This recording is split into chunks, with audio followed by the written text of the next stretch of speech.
नमस्कार, ICTS के nine bulletin number Bihar में आपका स्वागत है। आपके साथ मैं मुस्कान। खबरों की शुरुआत करेंगे, लेकिन उससे पहले एक नजर डालते हैं आज के सुर्खियों पे। भरत तिवारी एनकाउंटर पर सीएम ने दिलाया भरोसा, पीएमसीएच प्रिंसिपल पर कार्रवाई, स्वास्थ्य मंत्री का एक्शन, TRE4 पर शिक्षा मंत्री का बड़ा ऐलान, पटना में गरजे नड्डा, इमरजेंसी पर कांग्रेस को घेरा, बिलौटी पहुंचे रिटायर्ड जज, परिजनों की बड़ी मांग, भरत तिवारी का जिक्र कर मुकेश सहनी ने उठाए सवाल, भरत तिवारी एनकाउंटर मामले में बोले उपेंद्र कुशवाहा,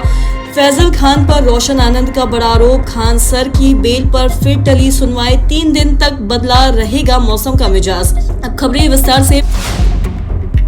भोजपुर में हुई हालिया घटना को लेकर बिहार सरकार ने त्वरित कार्रवाई करते हुए उच्च स्तरीय जांच की प्रक्रिया शुरू कर दी है। मुख्यमंत्री सम्राट चौधरी ने यह भी कहा है कि सरकार ने मामले का तत्काल संज्ञान लेते हुए निष्पक्ष और पारदर्शी जांच सुनिश्चित करने के लिए राज्य की सर्वोच्च जांच व्यवस्था को सक्रिय किया है और साथ ही उन्होंने स्पष्ट ये भी किया है कि गठित जांच आयोग स्वतंत्र रूप से पूरे मामलों की जांच करेगा और सभी तथ्य, परिस्थितियों व साक्ष्यों का गहन अध्ययन करेगा। और साथ ही बता दें कि मुख्यमंत्री ने यह भी कहा कि सरकार किसी भी दोषी को बचाने के पक्ष में नहीं है और जांच रिपोर्ट आने के बाद जो भी जिम्मेदार पाया जाएगा उसके खिलाफ कानून के अनुसार सख्त कार्रवाई भी की जाएगी।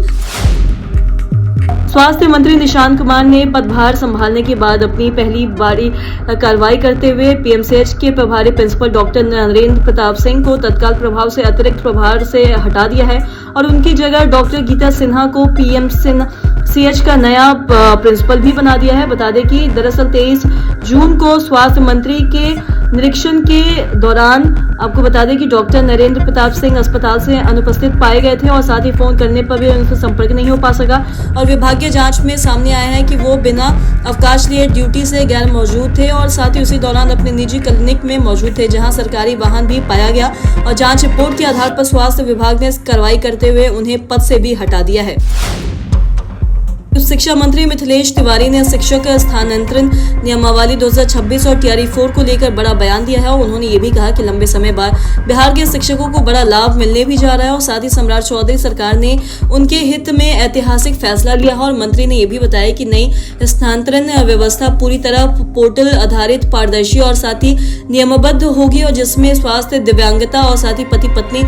पदस्थापना जैसे मानवीय आधारों को प्राथमिकता दी जाएगी। उन्होंने ये भी कहा है कि TRE4 की प्रक्रिया पर तेजी से काम चल रहा है और साथ ही जुलाई तक इससे जुड़ी सभी तैयारियां भी अंतिम रूप से ले लेंगी।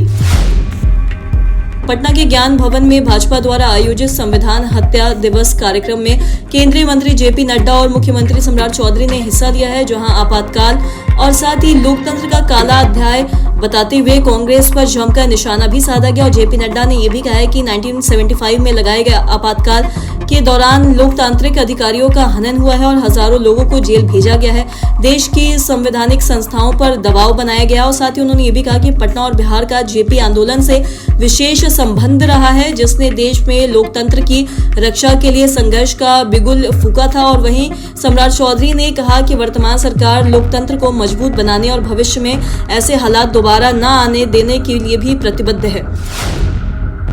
भोजपुर के चर्चित भरत भूषण तिवारी एनकाउंटर मामले की न्यायिक जांच शुरू हो गई है। बता दें कि गुरुवार को बिहार राज्य विधि आयोग की टीम पटना हाईकोर्ट के सेवानिवृत्त न्यायमूर्ति विनोद कुमार सिन्हा के नेतृत्व में शाहपुर थाना क्षेत्र के बिलौटी गांव पहुंची है, जहां टीम ने मृतक के परिजनों से मुलाकात कर घटना की जानकारी ली और लिखित आवेदन भी प्राप्त किया गया और साथ ही परिजनों ने एनकाउंटर को फर्जी बताते हुए दोषी पुलिसकर्मियों के खिलाफ सख्त कार्रवाई और फांसी की सजा की भी मांग की है। मुजफ्फरपुर पहुंचे VIP प्रमुख और साथ ही पूर्व मंत्री मुकेश सहनी ने पप्पू सहनी के कथित फेक एनकाउंटर मामले को लेकर सरकार और पुलिस प्रशासन पर गंभीर सवाल उठाए हैं। उन्होंने आरोप लगाया है कि घटना के 4 महीने बाद भी दोषियों पर कोई ठोस कार्रवाई नहीं हुई है, जबकि पीड़ित परिवार अब भी न्याय का इंतजार कर रहा है और मुकेश सहनी ने परिवार को मुआवजा,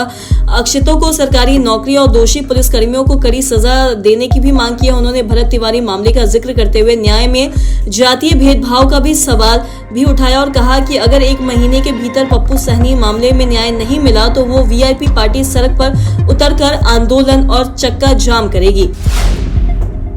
भोजपुर के चर्चित भरत तिवारी इनकाउंटर मामले को लेकर राष्ट्रीय लोक मोर्चा प्रमुख उपेंद्र कुशवाहा ने लोगों से संयम बरतने और न्यायिक जांच रिपोर्ट का इंतजार करने अपील की है और उन्होंने ये भी कहा है कि ग्रामीणों की मांग पर सरकार ने मामले की न्यायिक जांच के आदेश दिए हैं और जांच के लिए नियुक्त सेवानिवृत्त न्यायाधीश भी गांव पहुंचकर जांच प्रक्रिया शुरू कर चुके हैं। और कुशवाहा ने यह भी कहा कि यदि सरकार या फिर प्रशासन से किसी स्तर पर कोई भी गलती हुई है तो जांच के माध्यम से सच्चाई आएगी और आवश्यक कार्रवाई भी की जाएगी।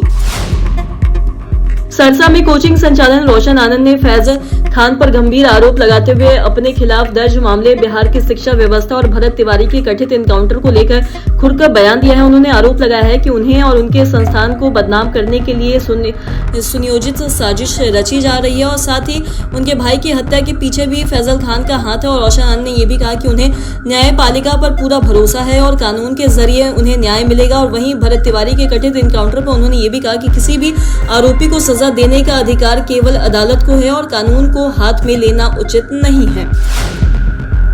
पटना की चर्चित कोचिंग विवाद मामले में खान सर उर्फ फैजल खान को फिलहाल राहत नहीं मिली है। जमानत याचिका पर गुरुवार को सुनवाई होनी थी, लेकिन पुलिस की केस डायरी अधूरी रहने के कारण अदालत में सुनवाई नहीं हो सकी और इसके बाद कोर्ट ने मामले की अगली सुनवाई शनिवार के लिए निर्धारित कर दी है। और वहीं बता दें कि इसी मामले में रोशन आनंद के सहयोगी अभिषेक और गौरव को पटना सिविल कोर्ट से जमानत मिल गई है और अदालत के सुनवाई के दौरान उनके खिलाफ लगाए गए आरोपों को भी निर्धारित बताया गया है, जबकि रोशन आनंद को पहले ही जमानत मिल चुकी है।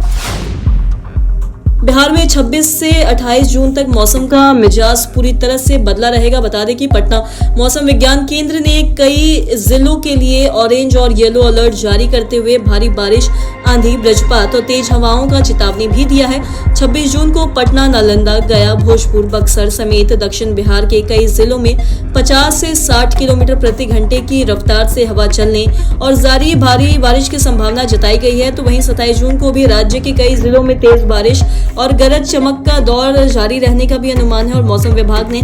लोगों से सतर्क रहने और खराब मौसम के दौरान सुरक्षित स्थानों पर रहने की भी अपील की है। तो आज की इस वीडियो में इतना ही। अगर आपने चैनल को सब्सक्राइब नहीं किया तो तुरंत कर दे, साथ ही हमारे फेसबुक पेज को लाइक करें। वीडियो देखने के लिए आपका धन्यवाद।